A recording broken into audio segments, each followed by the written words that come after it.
Good afternoon, everybody. This is Kevin McGinnis from the National Association of State EMS Officials, where I am Program Manager for Community Paramedicine and a variety of other things. I want to welcome you to the December edition of the Community Paramedicine Insights Forum. This program is being recorded, and in order to access the archives, which will be available for this show in a couple of days, if all goes according to plan, and it usually does, thanks to Gary Wingrove, my partner in crime here, you can access it at the same place you registered for this meeting, which is cpif.communityparamedic.org. This month's show, we are pleased to have a visitor from Minnesota, and next month we're going to have a visitor from Maine. So we basically have Gary's state and my state covered for the next couple of months.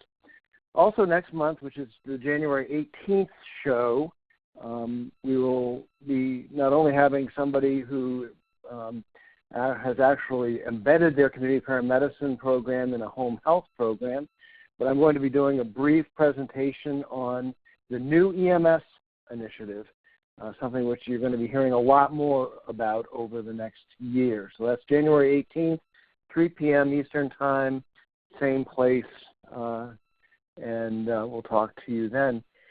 For today, I would like to welcome Alan Smith from Tri-County Healthcare in Wadena, Minnesota.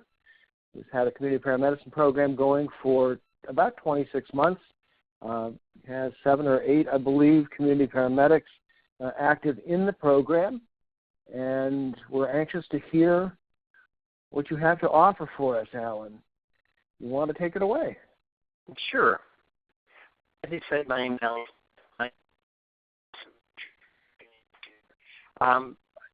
Our target audience is from also people out of the state. So the first few slides, if you bear with me, are who our healthcare facility is, and what I would describe as a franchise fee. It's written in by law what your boundaries are for ambulance service, and you have to provide ambulance service. That primary service area, I actually made a typo on my slide. We are not in Cass County. I don't know how I came up with that. It's Wadena County. Wadena, Todd, and Otter Tail counties. The bright red box there that you see is our primary service area that we take care of. We also go into a secondary service area for our community paramedic. And since we are attached to the hospital, we viewed when we set up our program, since we are embedded into our hospital, that we wanted to service our clients and patients wherever we had a clinic. That's where you'll see that extended secondary set of lines to where we pretty well cover another population of 15,000, another 700 square miles. If they are seen in one of our clinic settings in a rural clinic, we will take care of that patient. Roughly, we have about 800 square miles in our rural service area, and we have a population of about 13,000 in that. But when we add in the secondary service area that we cover for the CP stuff, we add another about 700 square miles and another 15,000 population. And yes, I'm sure that that's less than some people's cities are. As we've had some things that have in our history of Wadena County that's kind of significantly impacted both the healthcare, the mental psyche, and the thought process of our healthcare. Can you hear me now? There we go. That's good. Yeah, there we go. I do live out in the middle of the country, so sorry about that. So I don't know where the call dropped at, so we will just go from the history slide here. I apologize for that. Back in June 17, 2010, we had 2 large tornadoes that came through our city, one of which came to the east and took out some very rural area, not much impact there. But the second one destroyed about a quarter of the city of Wadena. It's very large. Weather Channel made us famous, so if you ever see the Wadena tornado, yes, those are my ambulance crews. And that has actually had an increase to higher anxiety levels in our area and also an increase in blood pressure and hypertension cases in our area because of all the destruction and everything that occurred with that. We've also had in our community within the same time period of the last 5 years, computer went out on the water tower. We had no water or sewage in our community for 72 hours. We've had 2 very large forest fires, one of which that required emergency evacuation of one of the 125-bed nursing homes. In my ambulance squad, we were able to pull that off, of an emergency evacuation of 125 people in less than 1 hour, as there was direct smoke impingement upon that. And, of course, I apologize for all your holiday turkey prices. Because my county is a very large producer of turkeys, And with the H5N2 virus, we lost about 20% of all the turkeys in our county, which was roughly around 600,000. All this has had an impact in our county. Our service area also with Tri-County Healthcare, we are the largest employer. We are the main motivator for healthcare initiatives in our area. We have 6 rural clinics located throughout the area. Other areas, we basically have just some food distribution centers and produce distribution. We do have a pretty high unemployment rate of about 7.2 and about 12.7 when you term in people that have just given up for working. Our job growth projected out starting at 2005 is that we were going to start losing jobs in our region at about 2% a year. We are expected that of our future job growth to be less than 30% over the next 20 years, and we are one of the poorest counties in Minnesota. We alternate out both with Cass County and also with Aiken County as a revolving on who's the poorest. So what I'm trying to paint a picture of is that we are basically very rural and very poor. We have no taxi services. We have no Ubers. When I was asking some of the citizens what an Uber was, they didn't even know. That's how rural we are. We have no specialty care transports, no specialty vans. We don't even have safe and sober rides up here, which has had a reliance on 911 as the provider to transport pretty much anybody that's around. When our hospital and myself, as I am a manager here, we did our community needs assessment for part of the state of Minnesota requirements. What we found out is that we had some things that were really impacting us, that we looked at the CP program that we could kind of target, one of which was the unhealthy behaviors of the diabetes, no exercise diet, and drug abuse, that we also could do some of the parenting as far as from an education standpoint, along with the social determinant. We first looked that we could hopefully hit a lot of these areas that we had for our community needs assessment with an education component, and that's where we kind of started off with the thought process of the CPs, and also we wanted to tie that in with some synergy in with the readmissions program, and most everybody does that. We do have when you compare us to every other county in Minnesota, we have a pretty high health outcomes as far as not being unhealthy. Out of 84 counties, we're ranked number 80th. Out of premature deaths, we're number 79, as you can see. And we have some cancer, and our morbidity is not the world's best either. It's a great place to work in EMS up here, by the way. Just want to throw that out there. We have people, because of that, the poorness and the rural area, they are able to make less healthy food choice. They don't get good primary care. They don't follow up with their primary care. And we felt that was a gap that the CPs could kind of wedge ourselves in there and, again, try to make a difference in our community, which is what I viewed this as all about. It's trying to improve the health outcomes of our communities. Because of that and poverty, we do have an increased mental health patient in our region. We are extremely rural, and we also, most of our payers fall within some type of Medicare or Medicaid type product. Less than 30% of our payers have good insurance for like private pay. So fortunately for us in Minnesota, Medicaid does reimburse for the CP services, and we'll talk about that in a little bit. But most of our product for patients that we have in our region are some type of Medicare or Medicaid type product. Again, our patients have a high ability to or a high probability of having diabetes or high blood pressure, along with the depression or anxiety, and that's pretty well from the things that have happened in the county has led to those depression and anxiety issues. Community measures, when we looked at our community measures across the state compared to everybody else, we're about 20% below the state averages across all measurements that the state of Minnesota requires healthcare organizations to perform. And this was in 2013, back when we about started thinking about our community paramedic program and start to try to get that geared up. We wanted to try to increase our community core measures and get that synergy not only with readmissions, but could we increase our community measures as a healthcare agency with the CPs helping them. Our strategies that we had when we first came up with this, I should actually just say when myself and one of the other employees, Julie, came up with this, that we really wanted to try to impact our unhealthy behaviors in our area. Could we make a difference in the obesity, heart disease, and everything that you have there? Rare Work is our readmissions group that we have at the hospital.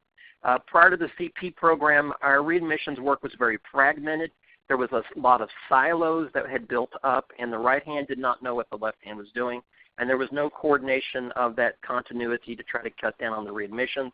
And we wanted to kind of break down a lot of those barriers, pull everything together, and can we come up with a workable solution? So our starting point with CP program in 2013 was that we first, again, looked at frequent users of services to the hospital, those that had a high admission rate to the hospital, those that had a higher admission rate to the emergency department, and we found that one to be very problematic for us. Medicare or Medicaid in our state is a free visit to the emergency department, but if we route them to the primary care provider like they should go, there's a very nominal fee. And again, because we're so poor, people are choosing the emergency department here, which is not a good use of the resource for a stubbed toe or an earache when they should be seeing their primary care physician.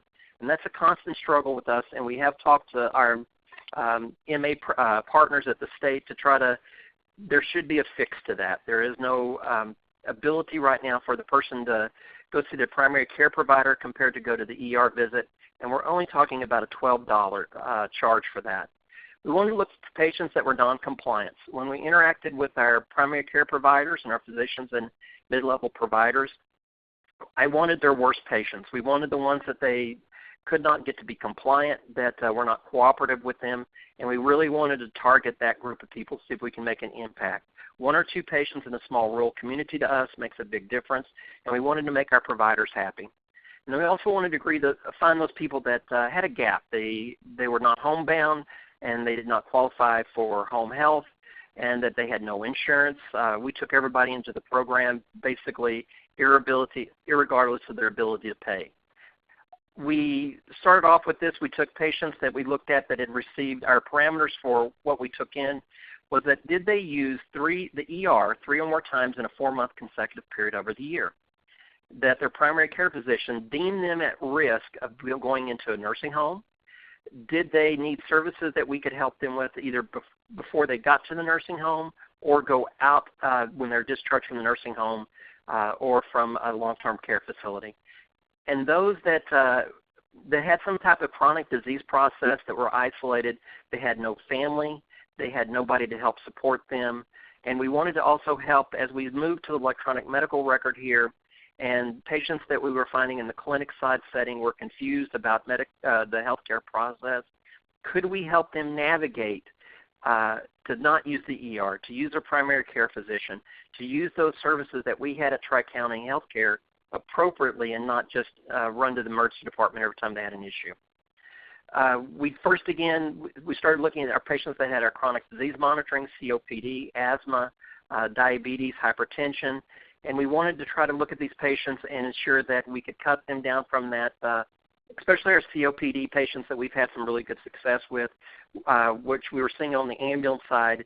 I come to the hospital, I have a flare-up, the hospital takes care of me, I'm in the hospital for less than a week, I'm discharged, I'm good for another week, and then I'm back and I'm readmitted within a 30-day time period, which is a big no-no for a hospital. So we wanted to see if we could cut down on that and keep that patient that has a chronic disease from readmitting within 30 days. And we've had some really good success with that up here, and we'll talk about that later on the slide.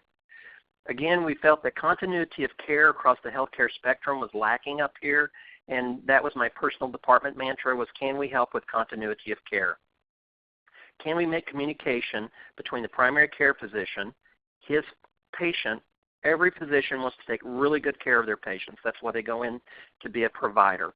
We wanted to help them by giving them that extra set of eyes and ears at home and to be able to help steer them on top of what the provider was.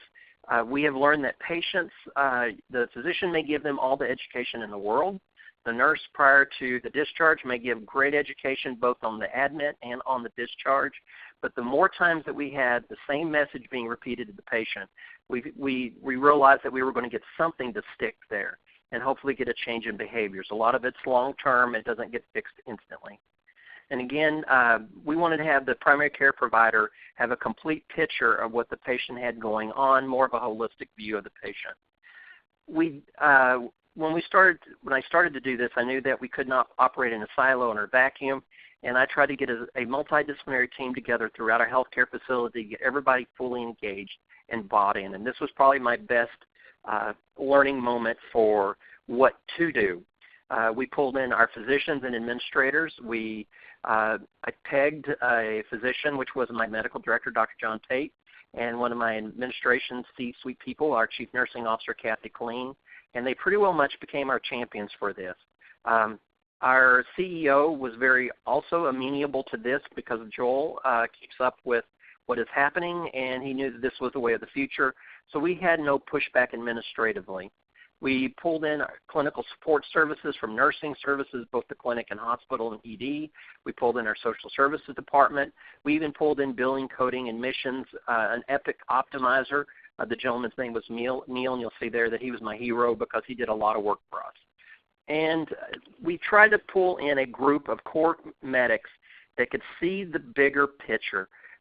So much of our profession is adrenaline fueled, like that 911 call, and they like that. And I needed to get a paramedic that was a group of paramedics that could see it was about prevention. And the way I explain this to them is my career in 1980 started off as a paid firefighter paramedic. Fires were fun in the 80s, and then fire prevention hit, and then there was no fires. And I use that as an analogy, is that what we want to do now is prevent, so we cut down on our 911 calls. And through the whole process, I kept saying we need to have our behaviors aligned. We need to focus on the patient, not worry about our little fiefdoms. And if we really take our patient care seriously, and our mantra of our hospital is serving the community, we need to really buy into that. And everybody did. I was really good. We do have our program when we first set it up.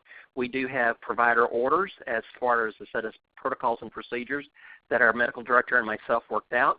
What we looked at in the first version is that we wanted to go out and do a health assessment of the patient, get a very good in-depth patient look at that house, and it's about a 2-page form that we use.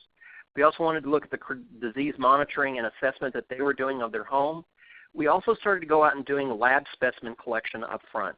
We noticed that with the INR and some other lab stuff, the patients just wouldn't show up, so we would go out to them and pick that lab specimen up. Medication compliance was a big one in our electronic medical record. Still to this day, 2 years, we have yet to have a new patient enter into our program that we have not found a discrepancy between what they have physically in their house and what is in their electronic medical record. I've polled some other people in our group for CP programs, and theirs are running about 40 to 50%. And then I just really looked at why we were so different. When our community medics are going through that house assessment, they are gathering up every medication that patient has, sitting down with them at the kitchen table, and pulling out the laptop and going over their electronic medical record with them. And that would be over-the-counter vitamins. We found one lady taking 5 different types of iron tablets every day for the last year and a half. And that was not in anybody's medical record. She just was getting more iron tablets and stacking them on top of what she already had. So medication compliance has been a big thing for us. Wound care, we have started to help with wound care, and we've also done concurrent services with home health. If they were covered for wound care one time a day, we would do the second wound dressing change. And of course, we do hospital discharge. And what I told everybody is to keep an open mind. Our first thing was to say yes, and let's figure out where we can go with it. Everybody's program that I've read about seems to grow organically to where they're at, and that's where the right's at, because wherever you're working is, and I always make that differentiation. What works for us in Wadena may not work in Maine rural. We wanted, the lessons that I learned from all of this, because I'm trying to be cognizant of my time here with everybody, is the lessons that I learned is that electronic health record implementation is equals to frustration for me. We are on Epic. We are not affiliated with a larger healthcare organization. We tail in with another hospital out of St. Cloud, and because we are not part of that system and we are a small hospital, what we were basically getting is we're small, so therefore we're stupid and we don't know what we're doing.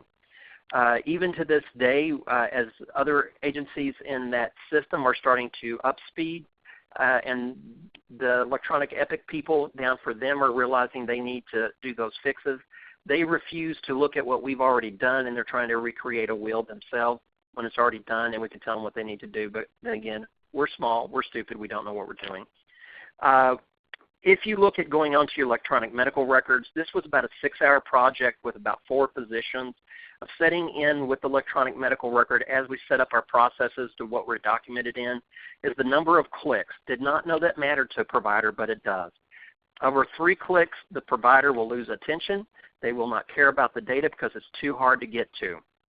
So we had to manage everything that we set up for a process into Epic to be accessed by the provider in less than 3 clicks, and it's mainly 2 clicks most of the time. Then every time we tried to do an alteration to the Epic, the minimum price they quote us is $2,000, and again, we're small, we're rural, we're poor, and everything started at $2,000, and the electronic health record was my biggest headache between me and the other person that helped set that up, and also my super user. Education with electronic charting was the second step. Paramedics document different on the electronic health record that they have compared to the electronic health record of Epic.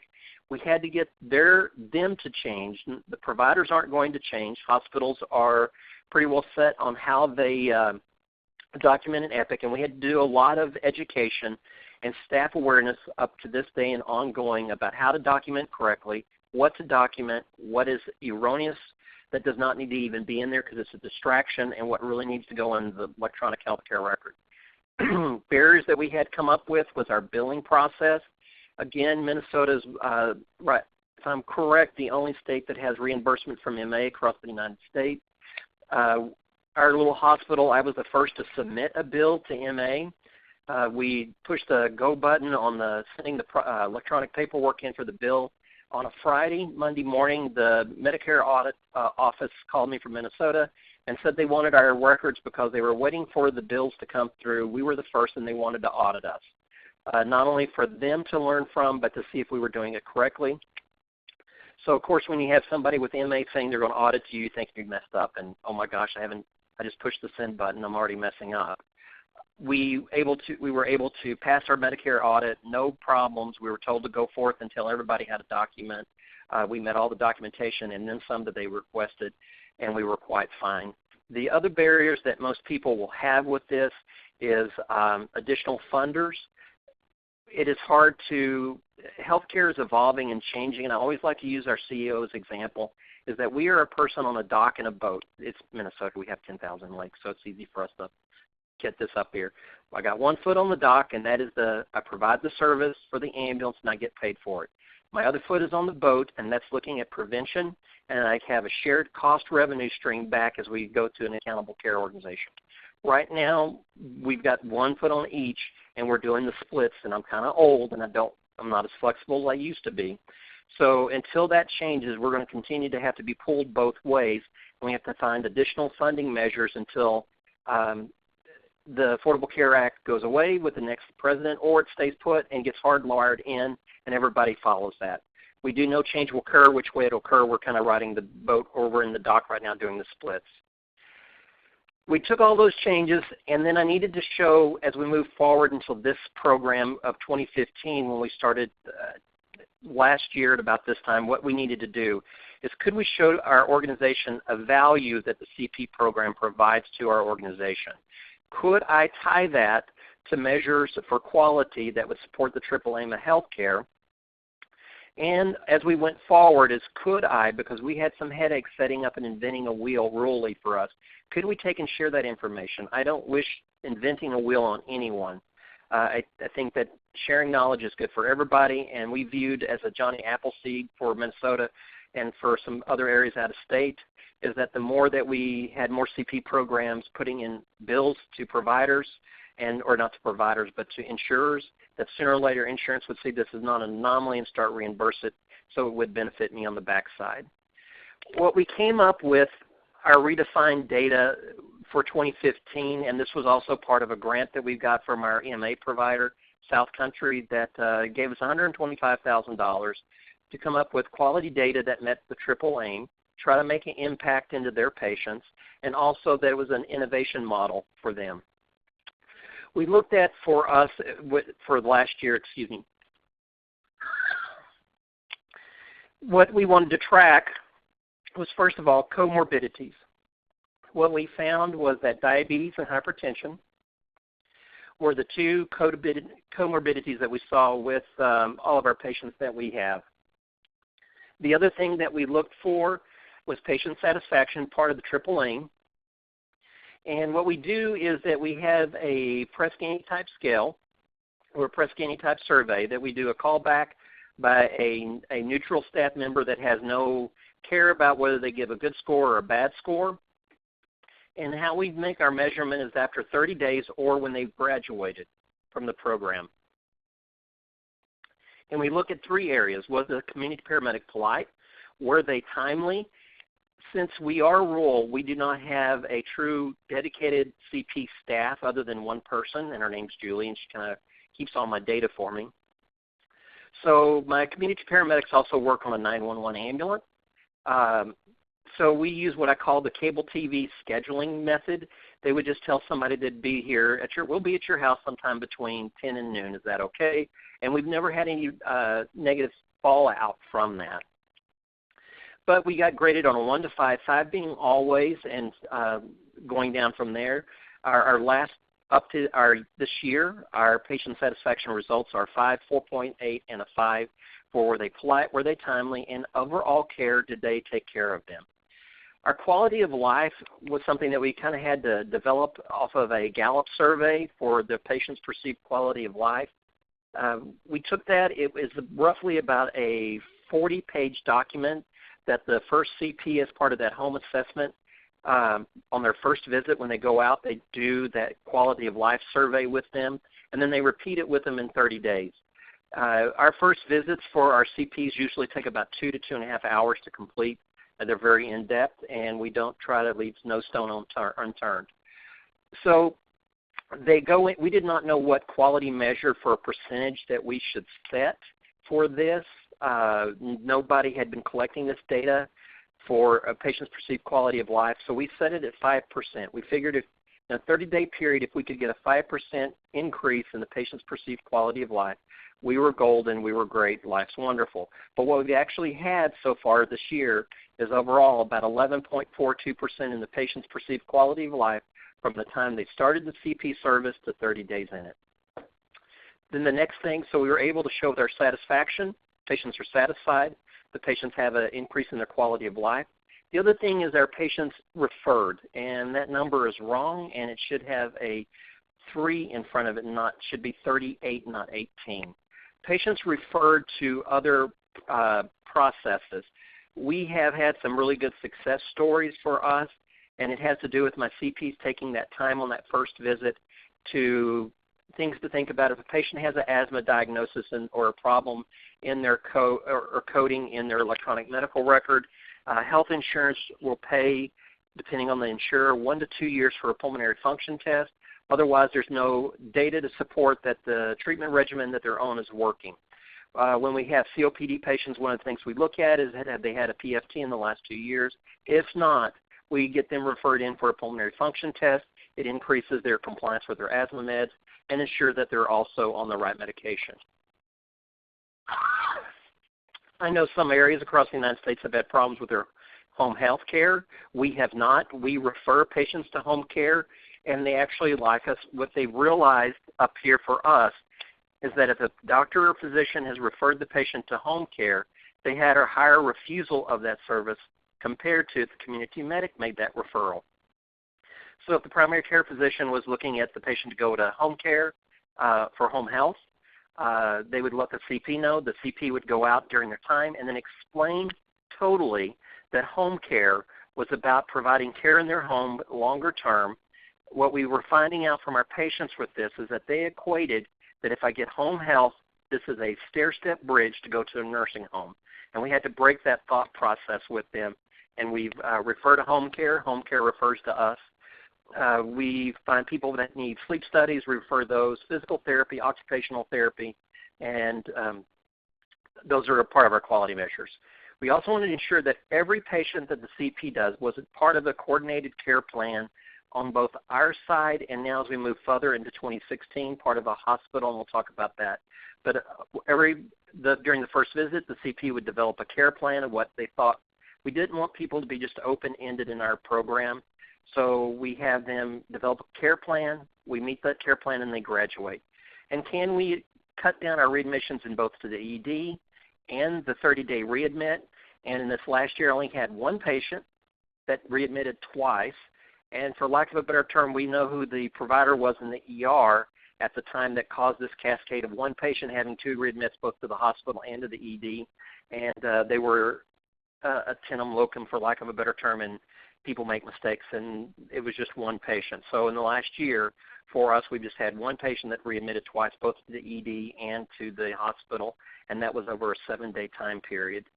We are also able to track savings. We average per quarter for savings to health care right around the $12,000 to $15,000 range. The other thing that we did this last year that was very novel, if you have a medical home in your state, which Minnesota does, you're required, one of the requirements to be a medical home is to have a care coordinator available to the patients that you see 24 hours a day, 7 days a week. Nursing staff that were performing that function is very expensive, and what they realized quickly is that the community paramedic on after hours and on weekends could be a care coordinator. Every patient that is in care coordination for our facility is also dual enrolled in the community paramedic program, and but not vice versa. Some don't fit what they're looking for. Care coordination is, again, about coordinating care throughout the spectrum for the patient, and what we have found out for us is that this is a very good synergy for us. We're a very good fit under care coordination, and we get a lot of benefit for both our patients on both sides of that. Okay, advance. There we go. What we have also done, we have had that part of that we wanted to share our experience. We've hosted in about 9 different entities that's come to visit us. We've had people from the following states listed, including Maine, that have called and talked to us in depth about what we were doing, how we did it, and some of the problems that we have. We've partnered at some levels with Minnesota Department of Health for best practices, also for some quality measures. And as they started the stroke grant stuff, that the next grant for the Coverdale grant will be after stroke care and prevention, and we are part of that as the rural provider for the state of Minnesota for how we can prevent with the CP program TIAs progressing to a full-blown stroke, or after the patient's discharged from stroke care out of St. Cloud, how we can keep them out of the hospital, and that was a grant that we've got that we're working with Minnesota Department of Health, and along with some community core measures. We've presented to the Mayor's Conference for Minnesota, gave a lot of information. Nova Scotia Ministry of Health called. We had 2 departments from Rural News Brunswick, Canada. We've had a lot of people call. I guess our biggest is that somehow the National Association of EMTs wrote a white paper. We were the rural example, for lack of a better term. Don't know how I ended up with that, but I did. And we got asked to speak at, of course, at the International Mobile MIH conference, which I'm not going to go to because my boss was not going to pay about $5,000 for me to go sit on a beach for a week in Australia. Wished. What we look to expand to in 2016 as we move forward is that we really are intrigued about the telemedicine. Starting in January, I don't know where everywhere else is, but in Minnesota it's the same visit reimbursement rate if a physician sees them via telemedicine or in the clinic. We are going to look at immediately starting telemedicine between a specific sort of population group, and that would be our jail inmates that tend to see that if I say I have chest pain, my head hurts, they yank me out, I get a vacation out of the county jail, that we are going to implement telemedicine between our jail and the ER to cut down that cycle and save money for our county. Again, we don't have a lot of money up here. And as other agencies have done up here, we staff some for clinic-like settings for people to wander in 2 areas that are very high risk in our community that have a large population of elderly, and one is a mental health facility. We've had some of our best example that we have that we use him on every time I present for mental health. Patient number 1 was a mental health patient that prior to being admitted was coming in every 28 to 30 days into the emergency room. Over the last year prior to him being enrolled as patient number 1, he had been tased twice by law enforcement. He had been chemically or physically restrained inside the emergency department 4 times. He had 2 charges for destruction of the emergency department twice. He had smuggled in all sorts of weapons into the emergency department. He fit the typical mental health patient. I have a crisis, I take my meds, I feel better, I fall off. As part of the mental health, there's no beds up here like everywhere else. He was to the point to where if he was going to be committed again, he was going to be long-term and not get out. We took that with us on the CP, and he's still a patient for ours. And all of his problems have been fixed by our CP going out every 28 days and giving him a shot. We ensure his medication is taken, and in 2 years, actually 26 months now, he's visited our emergency department twice. And that twice visit was the first year, and he visited twice in 2 days, and it had to do with that he forgot what it was like to get high, and he took his ADHD medication. And when he came in the first time and was very calm and explained that to the ED physician, they just sent him home. He knew he needed help because he was in control. He came back. The next day he said, I need to get some CD treatment on top of what I have, and that got straightened out. But we knew we hit the jackpot with him when law enforcement that had way more encounters than we did with him asked me about 6 months ago if he moved out of the area because they've not had any dealings with him. So we view that this is not only good for that patient, it was good for the healthcare, it was good for the community as a whole. Community core measures, expansion, we realize that. And again, anywhere that we can insert ourselves to show our community that we're just not a bunch of ambulance drivers up here, that we are actually healthcare providers. Thank you for your time. This is a group of all my community medics in the vehicle we use, and thank you. And guess we can open up for questions if you have any. Thank you, Alan. I'll have Gary unmute the line. I've got a couple of questions just to start with. Can you give us sort of a typical visit or set of visits that a patient might have before they graduate? Do you visit them once? Do you visit them daily, weekly? What's your pattern? Our pattern will depend upon that care plan that we talked about. Each patient is unique in our eyes. So you may have a COPD issue that requires 3 visits within 3 days, but the next discharge from COPD after the first day may only require them to stay in the program with a visit a week or a visit every 2 weeks up until their 30-day mark. And then at that point we reassess of, are we doing good with these patients, and we need to keep them in, or can we graduate them out until their next time? So it's not a very specific answer, I'm sorry. Some patients may require 1 visit, some patients may require 3, but it's directly tied to a treatment plan.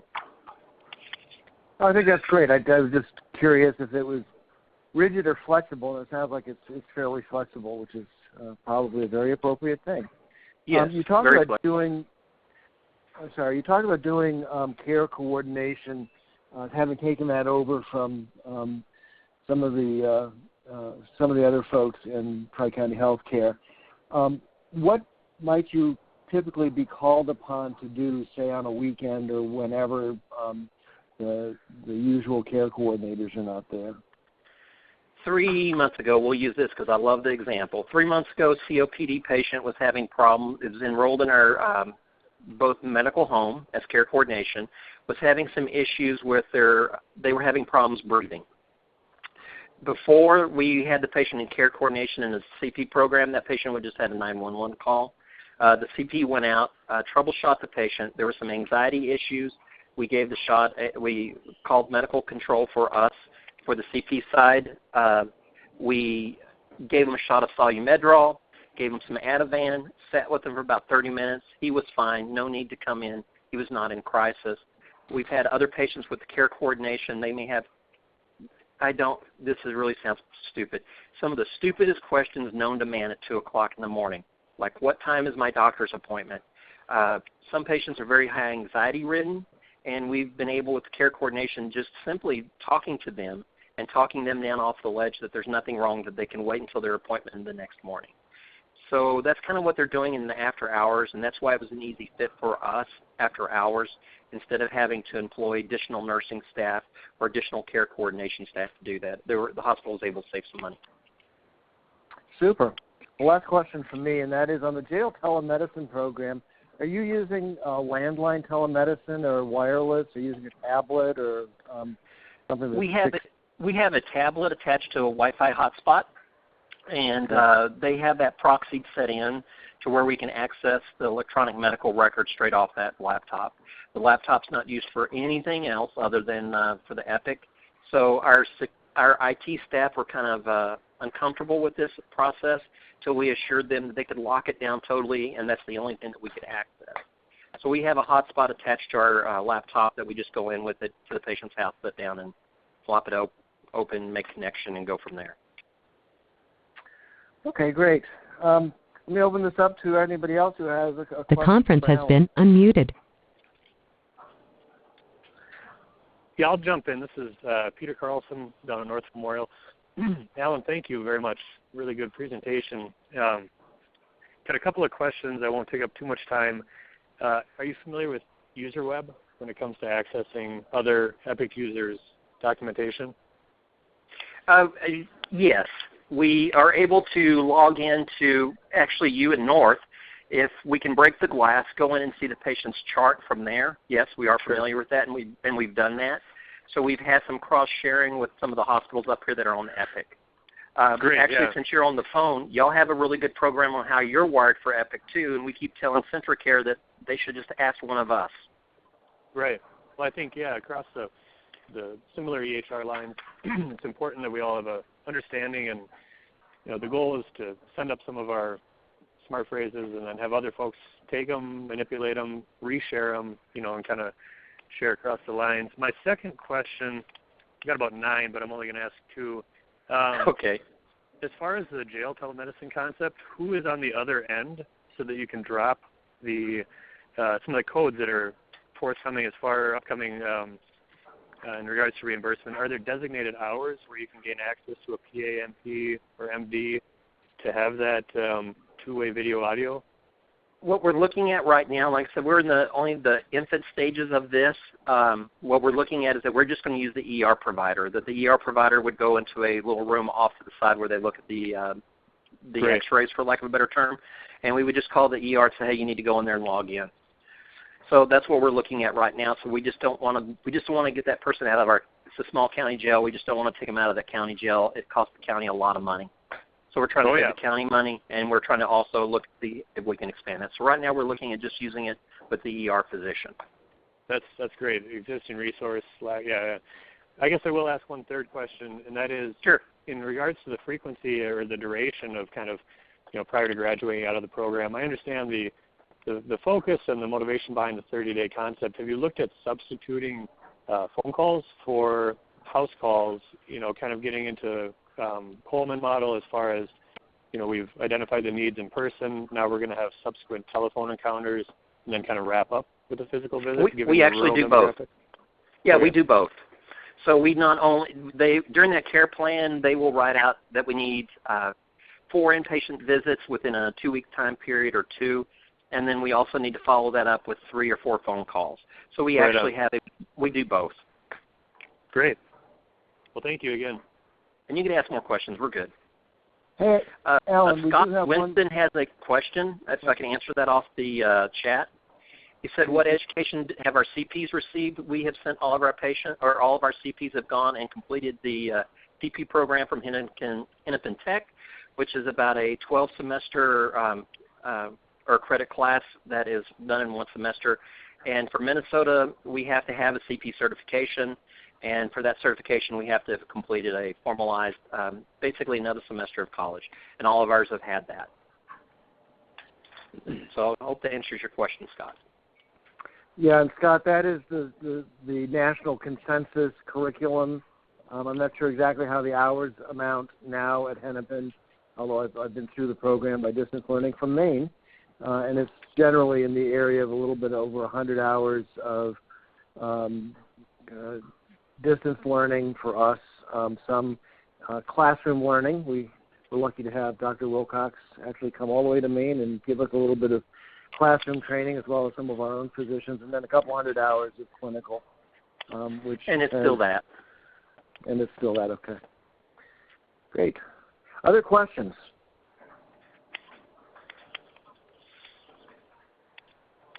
Yeah, Alan, somehow I don't have your contact sitting in an accessible point. Can you share that via this chat or just throw it out over Sure. I can do that right now, and I will type it in right now. It's all lowercase. It's alan.smith at, oops, that's not an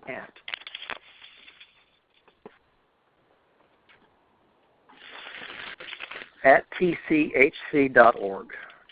Perfect. Thank you. I've got it here somewhere, but that makes it easier. Any other questions from anybody?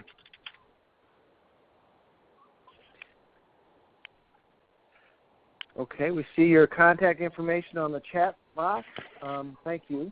And Alan, I want to thank you very much for presenting for us this month. We will have your presentation on our archive at cpif.communityparamedic.org almost instantaneously. Well, I guess Gary's good, but not that good. But it'll be there soon, and I will let everybody know when it is up. And I just want to thank Dr. Wilcox, who's on the line, for being a good mentor for my medical control, Dr. Pate. So thank you, Dr. Wilcox. It's my pleasure. Well, y'all have Merry Christmas, Happy Hanukkah, Merry Festivus, whatever you celebrate. If you celebrate nothing, that's okay, too. Y'all have a good day. Thank you, Alan. Happy holidays. Happy holidays. And Dr. Wilcox, thank you for being on, and thank you for being a role model to a lot of us around the country. Terrific to work with such great individuals who have a true mission in this area of community paramedicine. And I almost remember all of my suturing lessons from you.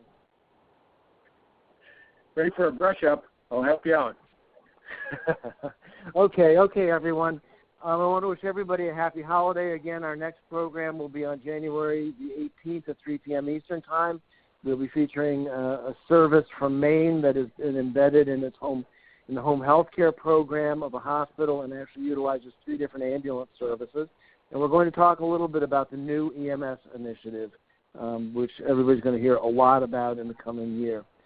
So with that, I want to thank Gary Wingrove, my co-producer of this program, and thank the National Organization of State Offices of Rural Health, the National Association of State EMS Officials, and the Center for Leadership, Innovation, and Research for sponsoring this program. Happy holidays, everyone.